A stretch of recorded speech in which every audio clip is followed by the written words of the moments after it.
You know about the Baltimore Orioles, but what about the original Orioles? Long before the Birds took flight in the American League, the National League had its own powerhouse team in Baltimore, one that changed the way baseball was played. This week, I sit down with historians Tom Delise and Jay Seaborg to talk about the 1890s Orioles, the ones that featured the wild tactics of Foxy Ned Hanlon, and why this team left a permanent mark on the game despite being erased from the league. Stick around because this is a story you're not going to want to miss. Today on Rounders, a history of baseball in America.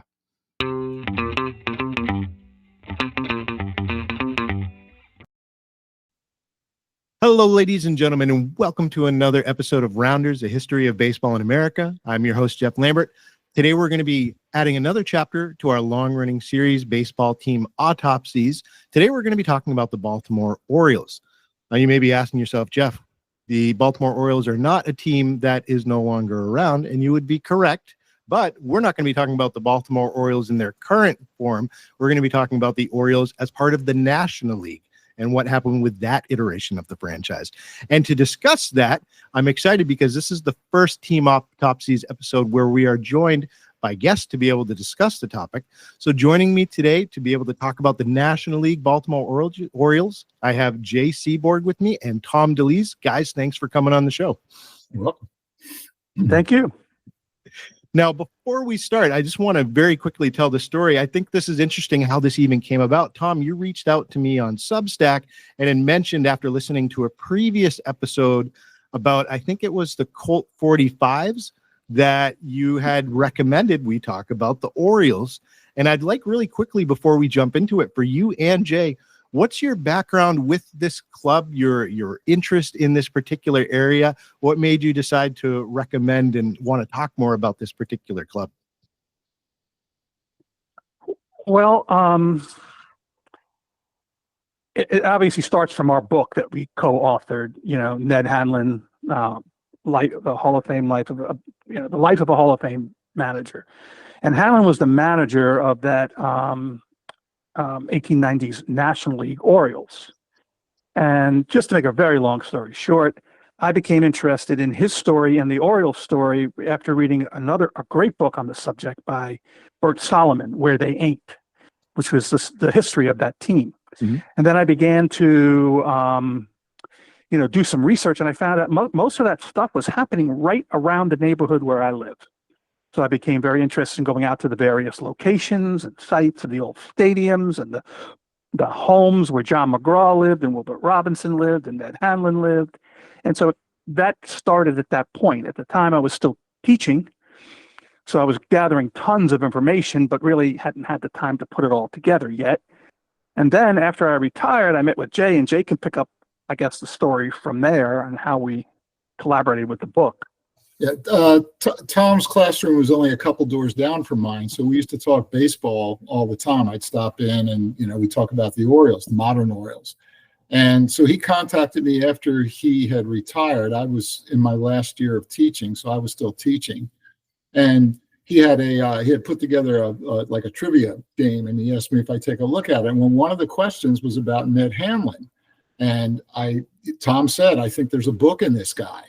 And I didn't know who Ned Hanlon was. I knew who the 1890s Orioles were, McGraw and Keeler and Jennings and those guys. And that was our starting point. And in the process of doing the research on Hanlon, we obviously had to do a lot of research on that team. And they are just a fascinating bunch of ball players. I mean, their stories are just compelling. And so there's a big section of the book is about those great National League teams that Hanlon put together in the mid-90s, 1890s. And we're going to make sure to discuss that book a little bit more at the end. We'll make sure to put a link in the show notes for people that want to check it out. But, going into the topic for today, just as we do with our other Team Autopsy episodes, we're going to be talking about the origins of the club, how they came about. We're going to talk about where the Orioles played. We're going to talk about the team logo and the uniforms, some of the famous players to wear that uniform and represent the club. And then we'll talk about the team eras. Where were some of the high points in the franchise's history, some of the low points in the franchise's history. And then, of course, it wouldn't be an Autopsies episode if we didn't specifically talk about what caused the demise or the decline of the club. Now, I know we're talking about kind of a part A and a part B here because the Orioles still exist in a different form today, but we're going to talk about how that also occurred. So I'm excited to jump into the topic. Guys, let's go ahead and get into it. I'd like to start off by asking you just the founding question.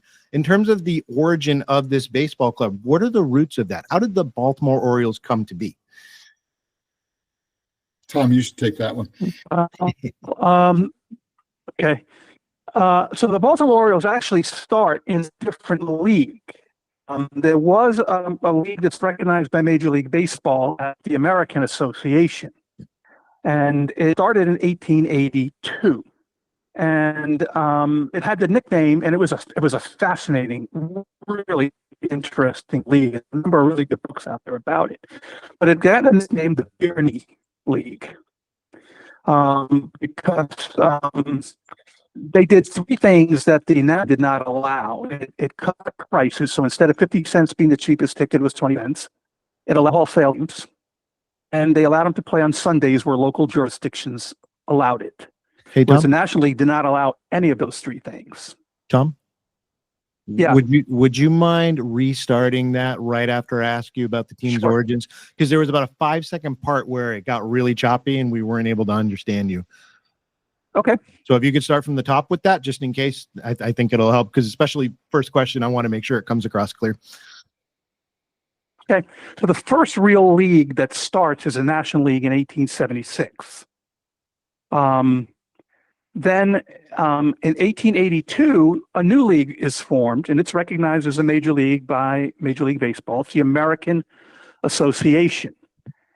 And it had gotten the nickname the Beer and Whiskey League because it allowed for three things that the National League did not allow. First of all, ticket prices were cut in half. Instead of 50 cents, they were 25 cents. They allowed beer and alcohol to be sold in the games, and they allowed Sunday baseball to be played in jurisdictions that allowed it. Mm-hmm. So when that league starts, it was nicknamed the Beer and Whiskey League because of the allowing alcohol and the fact that quite a few members of that, owners of that league, own breweries. The Orioles are a charter member of that league, the American Association. Mm-hmm. They are in that league for the entire 10 years that that organization exists. And their history as a team in that organization was pretty horrific. They were a really bad team for just about the entire time they were in it. And then in 1892, at the end of the 1891 season, that league folds. And the National League took in 4 teams that were in the American Association and brought them into the National League. And one of those teams was the Baltimore Orioles. So that's kind of the very beginnings of it. They start in a different league and then come over to the National League in 1892. Now, is this where we see Ed Hanlon come into the picture in terms of being a major figure in the franchise's history, based on the individual you wrote the book about? The team was owned by a man named Harry Vonderhorst, who owned the Eagle Brewery in Baltimore, and they were looking for a new manager. And there's a whole convoluted way this comes about, but they hired Ned Hanlon from Pittsburgh. He was playing for Pittsburgh at the time. And originally he was supposed to be a player manager, but he had hurt his knee, so he only played a handful of games in 1892. He takes the team over most of the way through the 1892 season, and they're still pretty bad. And then in 1893, he has the team for the whole year, and he gets them back almost to 500. They're 60 and 70. And then in the process of doing this, he cleans house and gets rid of everybody on the roster except for 3 players. So he keeps a pitcher named Sadie McMahon, catcher Wilbert Robinson, and John McGraw. Those are the only guys that survived the purge. And he starts wheeling and dealing and bringing in players in trades and signing players. And by 1894, he's got a group together that he wants, the kind of players he wants, young, hungry, fast ball players. And they win their first pennant that year, and then the next 2 years after that. Wow. What do you think was the secret to Hanlon's success, being able to turn the club around that quickly? What made him so successful at this position? He's well, I think two things. He's an organizational genius, and a lot of his players talk about this later on. About he just was meticulous in running that team, and he had all these different ideas about how to play baseball, or as he called it. He was coaching his players to play baseball as she is played. And it was a set of aggressive tactics, stolen bases, hit and runs, squeeze bunts, those kind of things. Mm-hmm.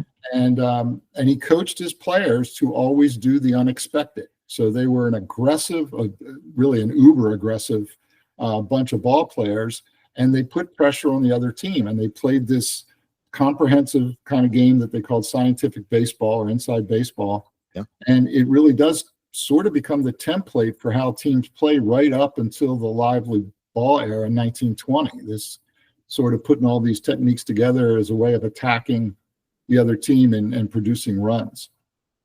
Sounds like a Billy Beane of his era in a way, in terms of how he changed the strategy. Oh, he did, because up until that point, strategy was you haul off and you hit the ball as hard as you can. And fans would actually boo if people bunted. I mean, it was not a popular thing. They wanted to see people wail away at the ball. So it was a fundamental change in the strategies of the game. Yeah, absolutely. Now, Hanlon also had an impact on the game even after he left baseball, correct? Didn't he have a legacy that he left behind in terms of players and coaches that followed in his footsteps? Yeah, I mean, virtually every modern manager can trace Hanlon's coaching tree, because two of his players that become managers are John McGraw and Connie Mack, and they begat a whole bunch of modern managers, and he also Huey Jennings and Kid Gleason and Miller Huggins and Fielder Jones. All these guys were guys that played for Hanlon and then went on to take their teams to championships. So we have a club, no success in the American Association. They come over to the National League. Within a very short amount of time, they can become one of the top teams in the league thanks to Hanlon. So that takes care of, I think, establishing the Baltimore Orioles in the National League, quickly become a powerhouse. We'll come back to talk about the eras in a bit. I also want to stop before we get any further to talk about, where did the Baltimore Orioles play their games throughout their history in the National League? Well, that's a great question, because that's really fascinating. So in the very so you're talking just about the National League?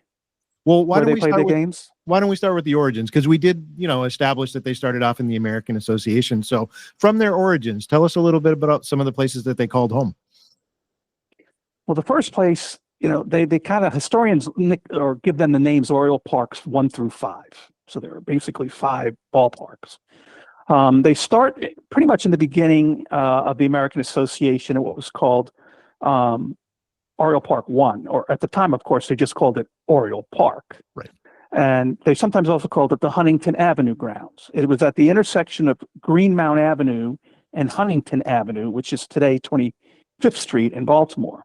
Mm-hmm. They played there for about 5 or 6 years, and then they move about 3 or 4 blocks north to Oriole Park 2.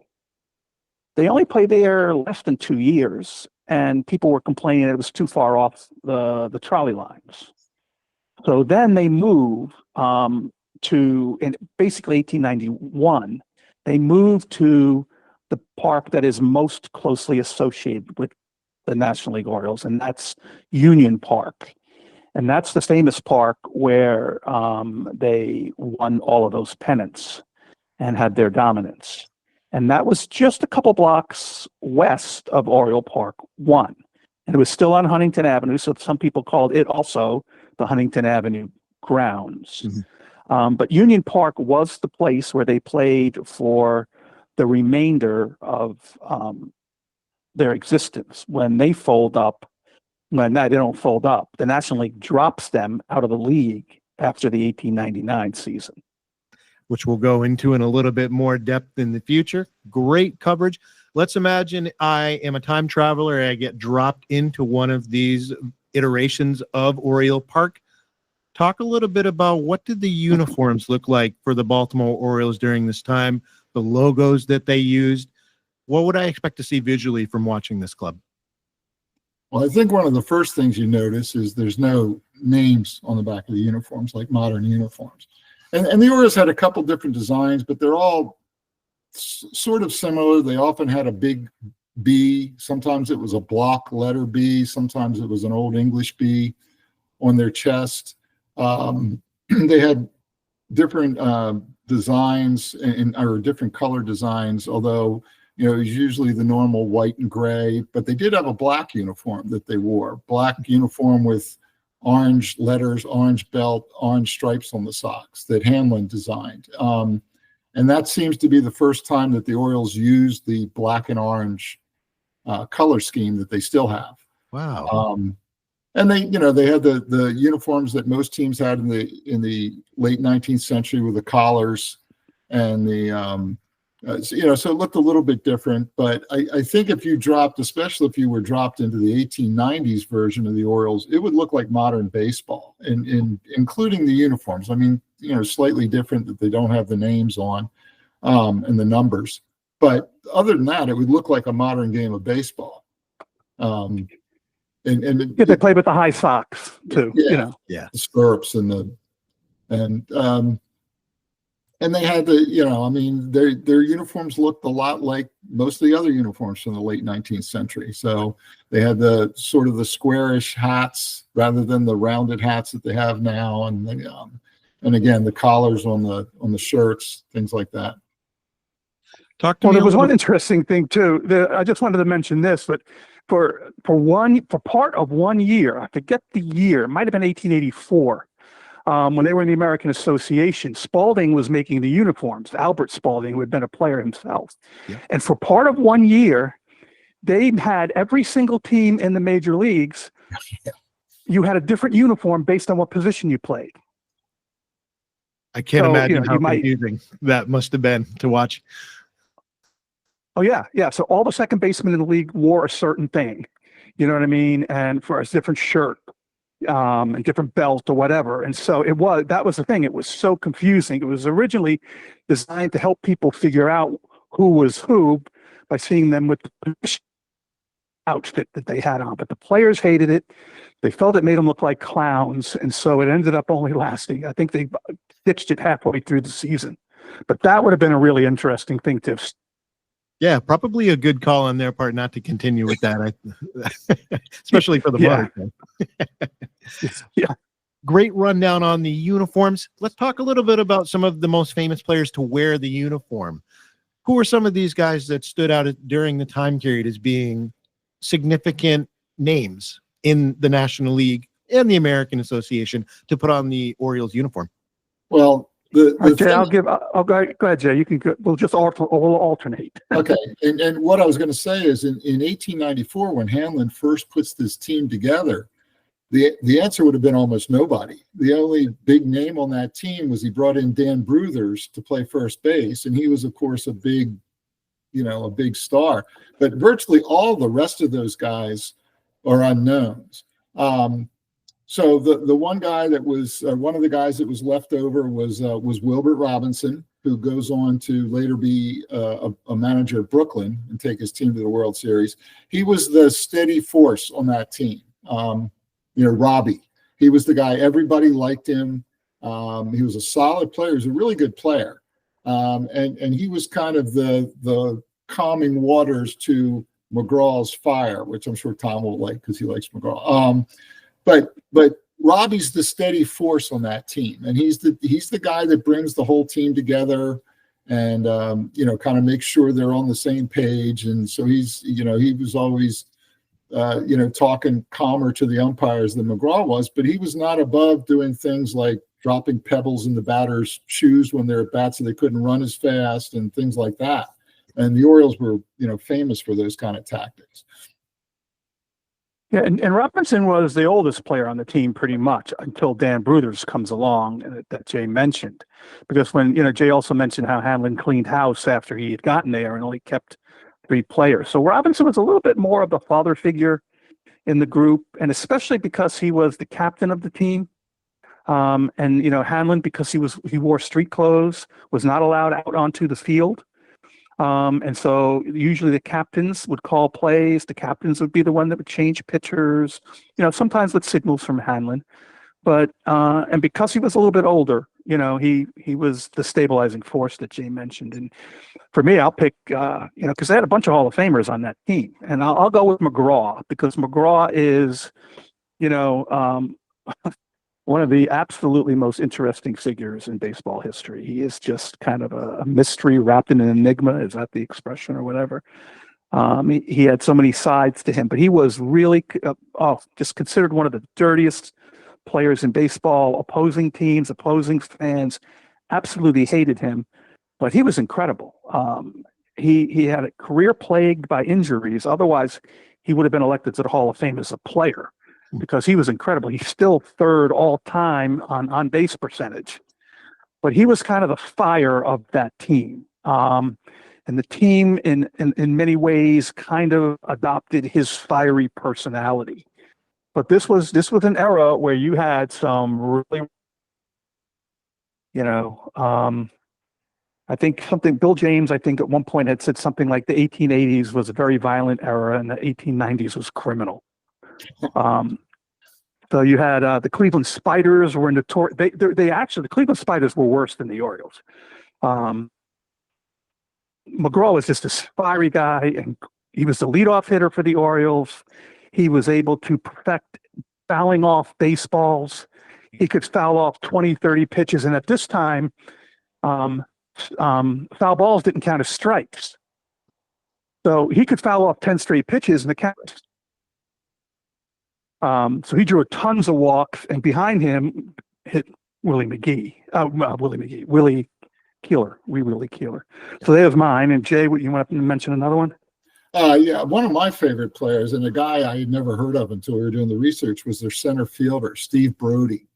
Brody was a real character. He would just nonstop talk to himself in the outfield, quoting Shakespeare. And there was an incident where a fan was heckling him, and so he ran over to where the groundskeeper was and got a ladder. He was going to put it up against the fence and go up in the stands after him.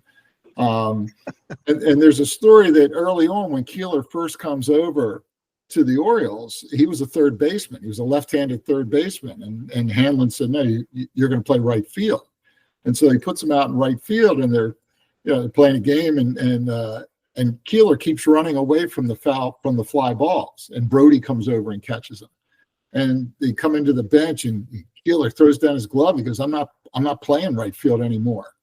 And Hanlon goes, what's the matter? He goes, I can't play with that guy. He's out to get me. That center fielder's out to get me. He says, what are you talking about? He said, every time there's a fly ball, he's like, you dirty dog, you dirty dog. And he runs at me. And the rest of the players start laughing, because they said, no, he's talking to the baseball. Like, that's how Brody was. And there was an article in the local paper that Brody had made an error in a game. And the way they put it in the article was, to punish himself, he refused to talk to himself for the rest of the game. And later on, after he retires, he works with Hanlon. Hanlon's head of the park boards in Baltimore, and he hires Brody to go around Baltimore and scout out locations to put up ball fields. So they stayed together right up until Brody's death in the 1930s. But he was a real character. Then they had Joe Kelly, who was a left fielder. Hanlon picked him up in a sweet deal, and Kelly was the guy was kingpin of the Orioles. That was his nickname, the Kingpin, because he was that big bat in the middle of the order. He was their power hitter, the slugger. And his nickname was kind of like Handsome Joe Kelly. He was supposed to be very popular with the ladies, and he would go out into left field, and he'd pull out a little mirror and check to make sure his little curl wick in the front of his hair was set just right. So, fans used to kind of taunt him about that. And Kelly's elected to the Hall of Fame as an outfielder. He was a great hitter. And then the other guy that held their infield together is Huey Jennings, shortstop. Hanlon picks him up in another one of those shrewd trades from Louisville. He couldn't hit a lick. And then he gets to Hanlon and he turns into a Hall of Fame shortstop. I think Bill James picked him as the best defensive shortstop in the 1890s. And you look at you look at the players' numbers now and you see that Jennings had 50 errors or 60 errors, and you're like, how could he be the best shortstop? Well, that was normal back then. They had those small gloves and the fields weren't exactly pristine all the time. And so errors were common, but he was known as a great infielder and he was a good hitter. And he used to, stand in the third base coach's box because in those days, the players were the coaches with all these gyrations and yelling at the pitcher and just, he was a spark plug. And he also went on, he deserves a special place in heaven because after his playing career is over, he goes on to manage Ty Cobb and the Detroit Tigers for 14 years. So he was really mainly probably the guy that was the manager the longest for Ty Cobb. That's a lot of jewels in your heavenly crown to manage that group. I agree. Yeah. Josh, talk to me a little bit about, there were three others that, based on the pre-discussion, the pre-research, the one that fascinated me, could you tell us a little bit about Wee Willie Keeler? Yeah, Keeler was, it's 97 was the year I think that he set that 44 game hitting streak. And it's actually 45 if because he got a hit in the last game in 1896. So if you want to count that, but as far as one season, pretty much everybody at that time we found, which was very interesting. Would you agree, Jay, that most of the people back then called him Billy? They didn't call him Willie Keeler. Right. Yeah, so they called him Billy. So, or even Bill, sometimes they referred to him. So, yeah. So Willie Keeler was, again, he was this the guy that was famous for the hit and run, hitting behind McGraw, who would always be getting on base. He was the quiet guy on the Orioles. He got along with everybody. Everybody loved him. If you had to probably pick the most popular Oriole among the Orioles, it would have been Wee Willie Keeler. Yeah, and he and McGraw had worked out a whole set of signals for doing the hit and run. And so when they wanted to put that play on, McGraw would often fake a steal so they could see which infielder was covering second. And then on the next pitch, he would take off, and Keeler had such good back control, he would just flick the ball where that guy used to be. Wow. So whether it was the second baseman or the shortstop, he could put the ball where he wanted it. Well, and that was where he gets that famous quote, right? They said, what do you attribute your success, as a hitter to? He said, well, keep a clear eye and hit them where they ain't. So that was, the famous quote that we remember, Keeler for. He was an interesting guy. And right field where he played at Oriole Park sloped down the further toward the right field wall you got. So there were a lot of players that would say when they got to the plate, they couldn't even see Keeler because he was so short and the way the outfield sloped down. They didn't even know where he was. Wow. Now, we also have Big Dan Brothers, a guy that we can say in the same sentence as Babe Ruth and Ted Williams. Can you break down this gentleman's career for us who donned the Orioles uniform? Yeah, Hanlon played with him in Detroit on the Wolverines. And in fact, Hanlon was responsible for getting him to Detroit in a big trade they made with Buffalo. And Bruthers he was Babe Ruth before there was Babe Ruth. He was a big, for that time period, a real big power hitting first baseman. And when he comes over to the Orioles, he's getting towards the end of his career, but he was still a very good ball player. And so he comes over. Hanlon brings him over, I think, in large part because he was a veteran. He had this team of just absolute unknown young ball players at the time.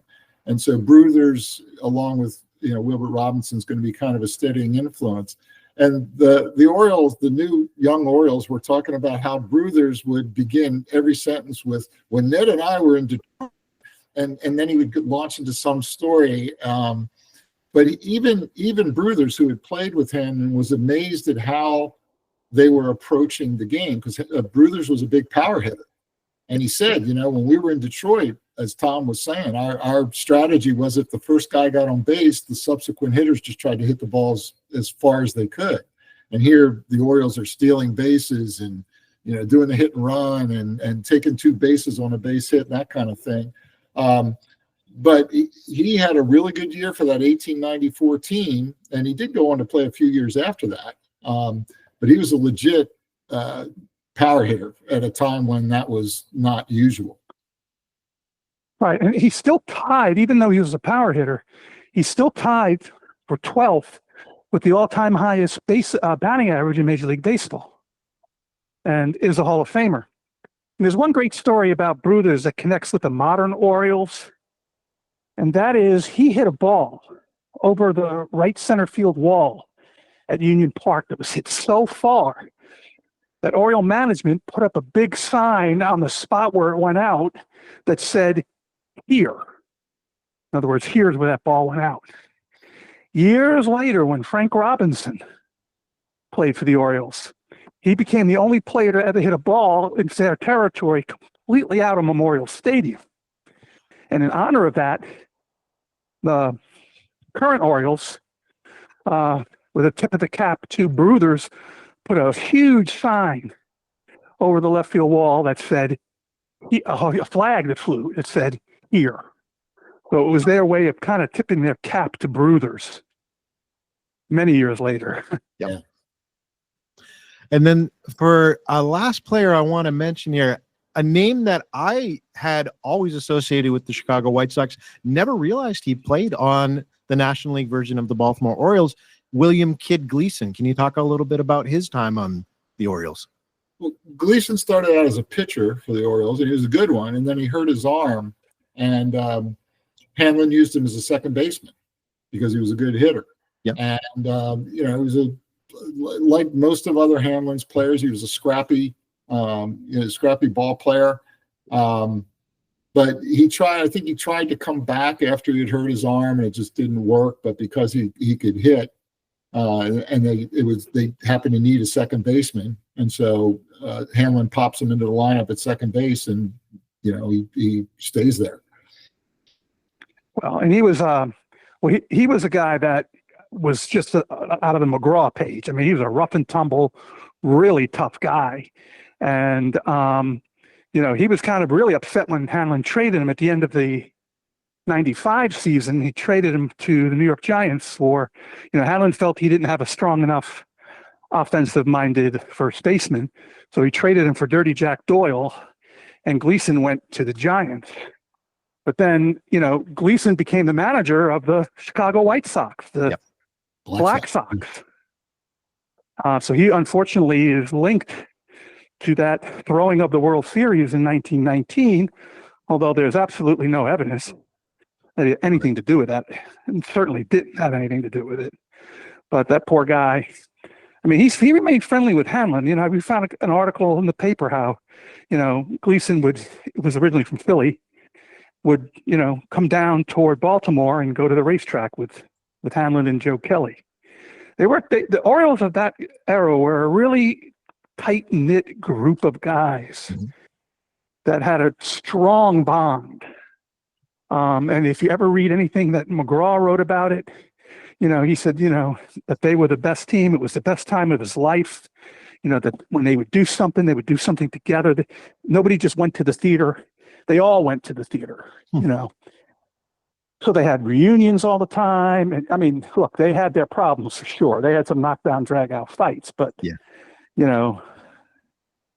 worked their way through it. Yeah, like all families. I mean, they were like brothers, and a lot of them were in the same boarding house in Baltimore, and they'd hang out on the back porch, and they would talk baseball, and they'd sing songs, and they'd go to the racetrack together, and they go to the theater together, and they go to the saloons together, and they really were the band of brothers thing is kind of thrown around a lot, but they really were like that, and that's one of the reasons they were so successful, because they were, as McGraw would say, they were thinking, eating, breathing, drinking baseball all the time.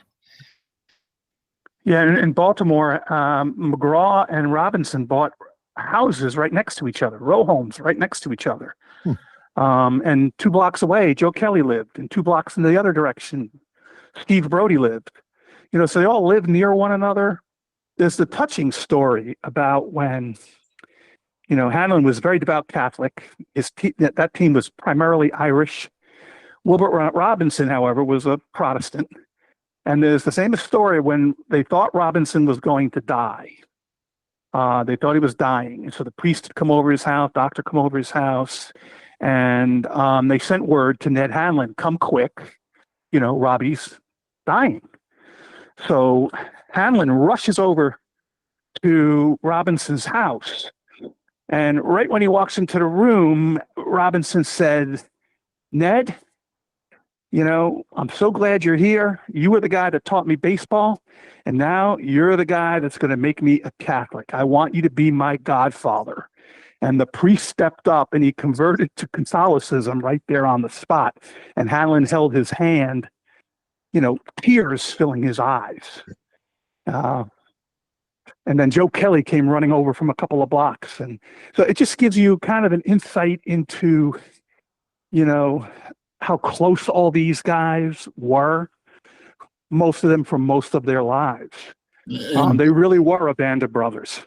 And Robinson and McGraw open up what might be the first sports bar in America, the Diamond Cafe, which was a 3-story building that had, it had workout rooms and it had a saloon, it had a reading area. It's where duckpin bowling was invented. They had a bowling alley. And, so they were always interacting with each other. And as Tom said, they held reunions into the 1920s. All the players would get together, and they were like a family. It's not, you don't always see teams stay in contact like that after they've scattered and gone to other teams. Agreed. Yeah, they were certainly I'm sorry. No, please go ahead, Tom. I was just going to say, they certainly had the first sports bar in Baltimore. I think maybe just a couple years before it was Nuff Said Third Base Saloon in Boston. But yeah, it was definitely something nobody had seen kind of in Baltimore. So I just wanted to add that. To see the camaraderie these players had with each other, like you said, at a time where team chemistry wasn't really weighted that much, certainly points to, I think, the success that we're going to talk about next that this club experienced in the National League. And also just to make a quick run back here, the amount of names, prominent names, Hall of Famers, guys that were very successful during this era in baseball that played for the Orioles was certainly something I didn't realize until, we put together, this coming on to this episode. So certainly the Orioles deserve a lot more credit, I think, a lot more prominence in terms of fielding a lot of these guys, putting them on this roster. So I want to transition, now that we've talked about some of these prominent names, to what we usually do is we talk about the eras of these clubs before they went defunct. Now, this was a very short time frame for the Orioles in the National League, but I'd like to go back through with a little bit more detail and talk about their run in the National League. They were unsuccessful in the American Association. Please give us a run through of how did they perform during their time where they were active in the National League? Well, from 1894, 1895, 1896, they win the pennant. 1897, they barely lose in a really close all-season long pennant race to the Boston Beaneaters. And then in 98, they finish second again. So they're really successful, and they're a really good team. Now, in those days, they didn't have a World Series, but they did play a series after the season was over called the Temple Cup, where the first-place team would play the second-place team. Well, invariably, the second-place team usually wins because the first-place team feels like they already proved they were the best team. The Orioles that only lasted for 4 years, and the Orioles were the only team that was in it all 4 years. So they either finished first or second all the years that they were doing that. And there was, at the beginning of that decade, the Spiders had a good team and the Giants were pretty good. And then in the middle, you have the Beaneaters and the Orioles going at it, sort of, the two powerhouse teams. Yeah, so I mean, they were pretty dominant. And like Jay said, there were 2 other teams that pretty much through that period were really good teams. I mean, the Boston Beaneaters were an incredible team. They had won 3 straight pennants in a row. 90, I'm sorry, 91, 92, 93, they won 3 straight pennants. And then in 94, the Orioles stopped them from winning their 4th straight pennant. And they had a bunch of really good Hall of Famers on that team. You know, Amos Russi and Kid Nichols had incredible pitching. And then the Cleveland Spiders had Cy Young. You know, he was their big stud during their time. And they had another Hall of Famer named Jesse Burkett. And they had the famous Indian player, you know, Louis Sockalexis. You know, he wasn't much of a factor, but he's still pretty famous. And so you had a bunch of really, really good teams in the National League. And so the Orioles, like in, let's see, 96, that's the year they go 90 and 39. They go 87 and 43 and 8 and 95, and they win the pennant. And then, you know, 94 was they shocked everybody. Nobody had any idea that the Orioles, you know, they didn't even think they would be able to, you know, be a first division club, much less win it all. So they just shocked everybody. And there were some great players they were, you know, going against at that time. Cap Anson, and like I said, they were facing pitchers like Amos Russi and Cy Young and Kid Nichols, Hall of Famers, and, you know, John Montgomery Ward. And it was really a rough and tumble time. And it was violent. I mean, I would love to see a game there. Yeah. Would have loved to see a game. So for a team that enters the National League in 1894 and ends up playing their last season in 1899, they're super successful. They have a lot of big names on their roster. What caused the demise of this club? Why would a team like this contract? Well, they entered the league in 1892 to 1899. I mean, I think one of the factors was certainly that their attendance was dropping. So in 1894, they drew over 300,000 people, which at that time was pretty good. I think that was like the 3rd highest attendance in the National League. And then every year after that, they pretty much steadily go downhill in terms of attendance until you get to the, you know, late 1890s, and they're drawing 120,000 or 140,000 people. And I think that was certainly one of the factors. The town itself was baseball mad. They just didn't buy tickets. You know, it's a lot like modern Baltimore in that respect. But I think that was certainly one of the factors. Well, the other factor was what was called syndication.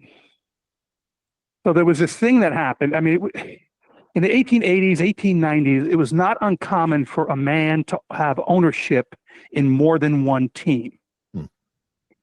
So in 1899, what happens is that the owner, Harry Vanderpoorst, and Ned Hanlon also become owners in the Brooklyn National League team, the team that we call today the Dodgers. Mm-hmm. And so I think Vanderhorst owned 50%, Ned Hanlon owed 10%, and then the Brooklyn owners also owned the rest. So it was like an equal split. And what happened at that point, because attendance was down so badly in the National League, and Baltimore specifically, Hanlon moves to Brooklyn to manage that team. And he takes with him some of the best players on the Baltimore team. He takes Huey Jennings. He takes Joe Kelly, some of the better pitchers. He takes Willie Keeler. And so he goes on there and leaves behind kind of a lesser team. Now, McGraw stays behind to manage that team. So that's the first time John McGraw, the famous New York Giants manager, actually his first managing job was the last year of that Baltimore Orioles franchise. And he did a great job with them. They thought they were going to finish last place. But he ends up, I think they finished 4th. Yeah, maybe. they finished 4th. And they might have done even better. But what happened was about 2/3 of the way through the season, John McGraw's young wife, 23-year-old wife, Minnie, dies of the first appendix. And he was away from the team for a pretty good, significant period of time. And the team kind of struggled without him. And so they dropped down to about fourth, but they might have even finished a little bit higher. So with the syndication, and then, the other part was that the Cleveland franchise and the St. Louis franchise also did the same thing. But they did it to a much more drastic extent. They took literally every good player that Cleveland had and sent them to St. Louis. And the Cleveland team got left with the total dregs. And I think they won only like 20 games, Jay, is that right? 20 games the entire year. Worst team in baseball history. And they ended up having to play the whole second half of the season, their games on the road, because they drew nobody. Wow. They get like 100 players, 100 fans. Right. So when, at that point, the National League realized, 12 teams is way too much. These bad teams in the league are dragging us down financially. America was recovering from the Spanish-American War. And so at that point, at the end of the 1899 season, the National League cuts 4 teams. And one of them is the Baltimore Orioles. So that's the end of the Baltimore Orioles. Now we have an American League version of the Baltimore Orioles today, obviously. Can you tie it together for us? How did the team go from being contracted in the National League to jumping over to the American League? Well, when the American League opens up, there is an American League franchise in Baltimore. And McGraw is the manager again, which was probably a bad fit because he and Van Johnson, the head of the American League, were not going to get along. And that has a really brief history, just a season or two in Baltimore. And then they move it to New York, where it becomes the Highlanders and eventually the Yankees. And so the modern franchise, this Baltimore Oriole team, really can trace its roots. I mean, they were the St. Louis Browns, but way back in the early part of the century, they were the Milwaukee Brewers. So the Milwaukee Brewers become the St. Louis Browns, become the Baltimore Orioles. So there's no connection. There's no direct connection between either of those two franchises and the present Baltimore Orioles, other than the colors and the name. Right. Well, in a twisted way, you could almost kind of say that one reason that to some degree, the Baltimore Orioles, that National League franchise, was responsible for the creation of the American League. And the reason is that Van Johnson had been a Cincinnati sports writer and then took over a minor league team. And one of the main reasons he took over the minor league team was he was a minor league, literally. He was disgusted with the rowdy play that he saw in the National League. The fact that it was not a a family-friendly game. Women wouldn't come to the ballpark. The profanity. I mean, what a really good crowd would be 12 or 13,000 people. They were all very, very close to the field. And when these guys started cussing, you could hear it everywhere. They were hitting umpires. They were fighting each other. They were fighting the fans. And the game was so rowdy that Van Johnson decided, I'm going to create a new league, but it's going to be a clean league. And I'm going to support my umpires. I'm not going to allow profanity and rowdy behavior. I will suspend those players and managers that engage in it. And so he forms the league kind of as a rebuttal to the Cleveland Spiders, Baltimore Orioles type of play in the 1890s. And that's why hiring John McGraw as the manager just makes no sense. Why would he possibly do that? And so McGraw was getting suspended by Van Johnson left and right. And finally, McGraw, halfway through the 1902 season, got an offer to manage the New York Giants, and he took it. And he left, and he took a bunch of Orioles with him. He took Iron Joe McGinnity, who becomes a Hall of Fame pitcher. He takes them with him to the Giants. And that Oriole franchise literally did not have enough players the next day to play a game. And Van Johnson had to go around and recruit players, and they basically just limped to the end of the season. And as Jay said, they end up, Van Johnson moves them to New York. Now, there is a modern day controversy still, going back to what you had mentioned, Jay. I want to know where you guys land on this. do the National League version of the Baltimore Orioles, should they be tied into the history of the New York Yankees? Where do you sit on that? Because there is a connection, and I know there is some back No, and it's forth the about American whether- League Orioles. No, that would Yeah, be it was the American League team. The National League team just disappears. It gets, they just shrink the league and they're just disbanded. I But the see. American League, Yeah. I mean, there is a connection. I know some of the Yankee historians don't want to say that, but I mean, because if you want to really be technical about it, they dissolved the team in Baltimore, but then they reconstituted New York with the same players and pick up some more. So there is a direct connection. And yeah, they become the Highlanders and then they become the Yankees. So Yeah, so that American League team, but the New York Yankees refuse to recognize it. And as a matter of fact, Major League Baseball won't recognize it either. Whereas if you look at certain other teams, like, do you know who the most winningest pitcher in Minnesota Twins history is? That franchise? Who are we talking? Walter Johnson. It's Walter Johnson, the Senators, because the Senators moved to Minnesota in 1960, and the records transfer with them. So if you look through Minnesota Twins, all-time leaders, you'll find some Washington Senators on that list. Yep. But you won't find any Baltimore Orioles on the Yankees list. So Not that any of them were really good enough to do it, but yeah. So guys, to wrap this up, I'd love to hear from you in a nutshell, the legacy of a team that was around for less than a decade. We talked about some of the prominent players to wear the uniform. We talked about the great run of success they had during their time in the National League. Unfortunately, why they disbanded. Why is it important for us to remember the National League version of the Baltimore Orioles as baseball fans and people who love history?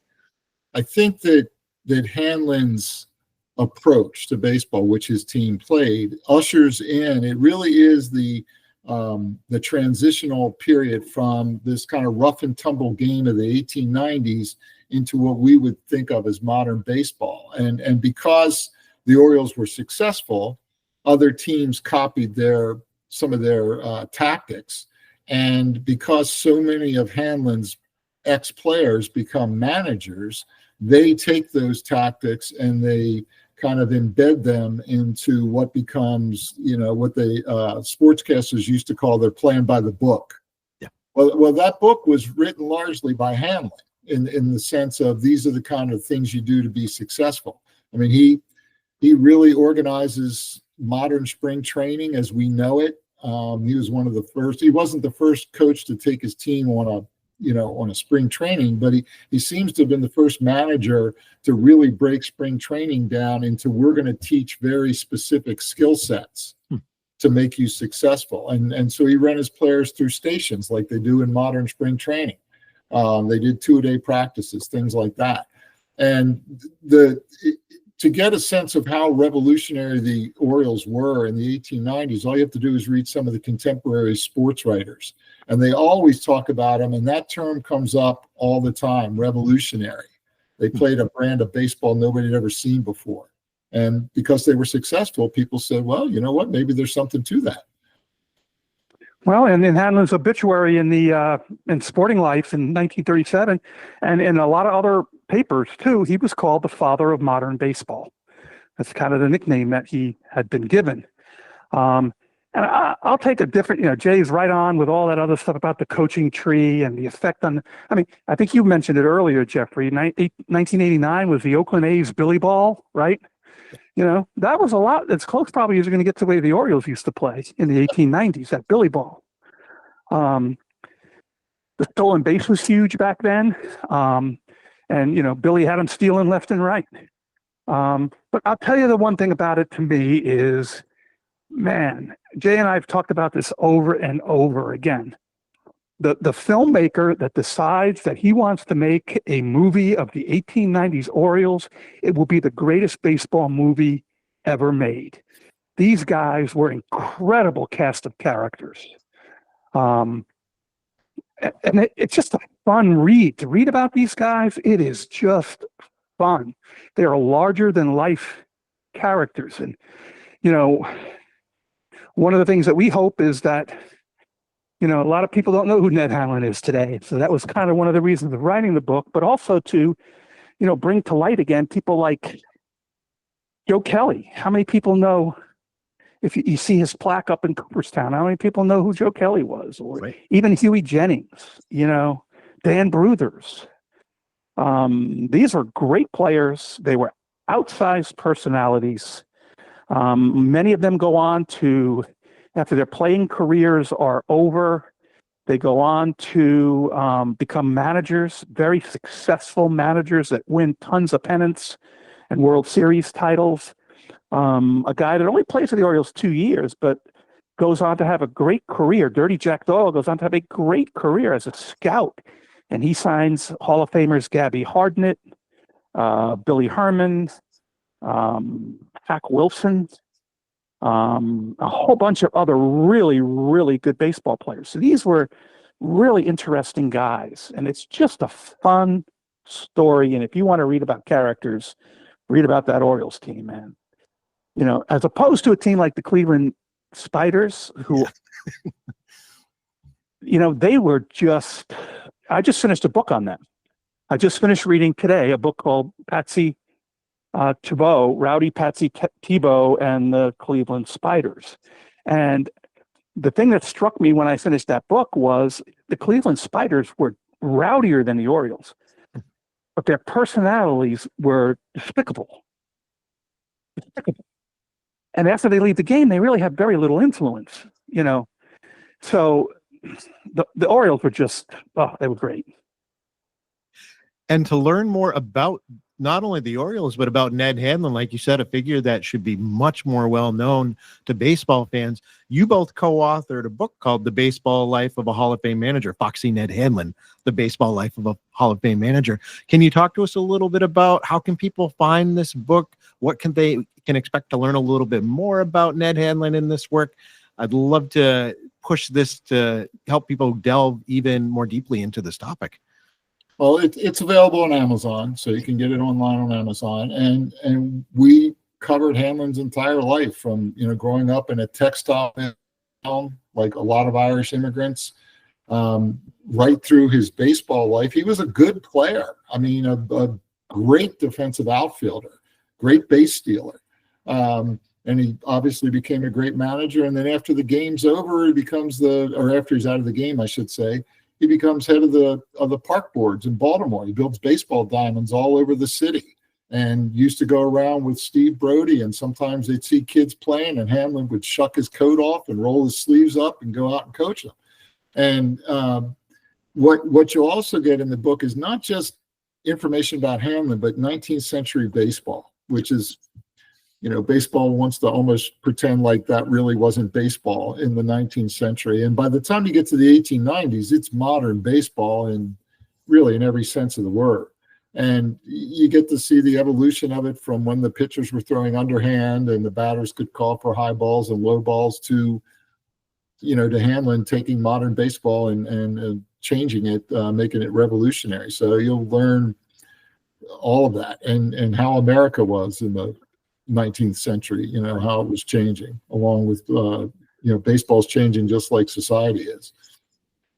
Again, and it wasn't until Hanlon's second year with the Orioles that they moved the mound back to its current distance at 60 feet, 6 inches. So the whole time Hanlon was playing and even with his times managing in Pittsburgh and his first year with the Orioles, they were pitching from 55 feet in a box, the pitching box.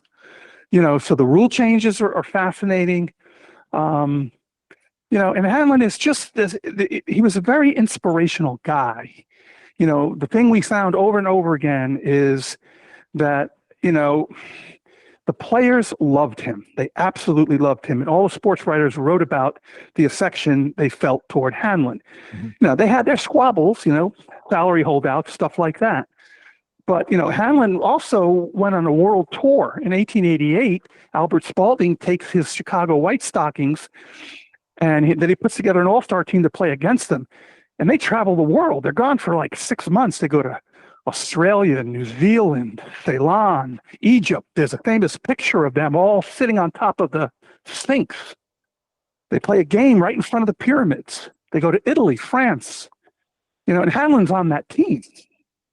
So this little young boy growing up in a mill town travels the world, meets presidents, because, they had gone to the White House on at least 2 occasions with the Orioles, and or one time with Spalding's tour. And his players just absolutely loved him. I told the story about, Wilbert Robinson converting to Catholicism. Right. And, when John McGraw died in 1934, and they were bringing his body back to Baltimore to be buried here in Baltimore, Hanlon was standing there on the train platform waiting for the coffin to come in. And he said to somebody he said, look at Joe Kelly standing over there and little Johnny McGraw. I remember all of these guys like they were when they were players. They're still my boys to me, and Hanlon was a guy that you had a number of really touching moments with. He was a guy who understood the big picture, a devout family man whose son was killed in World War I. He's just an incredibly interesting individual. Again, the book is Foxy Ned Hanlon, The Baseball Life of a Hall of Fame Manager. I'll make sure to include the link in the show notes if you'd like to pick up a copy. Before we finish, guys, if listeners have additional questions about the Orioles or Hanlon, or if they just want to further connect with you, how could they do that? Jay, why don't we go ahead and start with you? They could contact me at jseaborg@hotmail.com, and that's how they can get in touch with me. Okay. Tom? For me, it would be Thomas Delise, my name, Thomas, ThomasDelisc, all one word, all lowercase, @yahoo.com.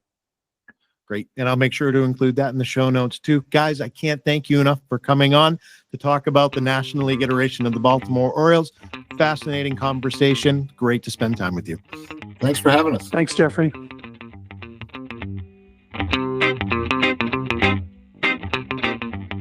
Rounders, A History of Baseball in America is hosted by Jeffrey Lambert and produced by Shaker Road Media. A special thanks to our premium subscribers who give just $1.25 a week to help grow this show. Our starting 9 supporters who have chosen our highest support level include Nathan Halverson and Neil Townsend. A special thanks to you. Sign up at www.rounders.substack.com to get our free bonus show, more photos and videos of our topic material, and support this show financially if you are able. Thanks for your support, and remember, there are only 2 seasons, winter and baseball.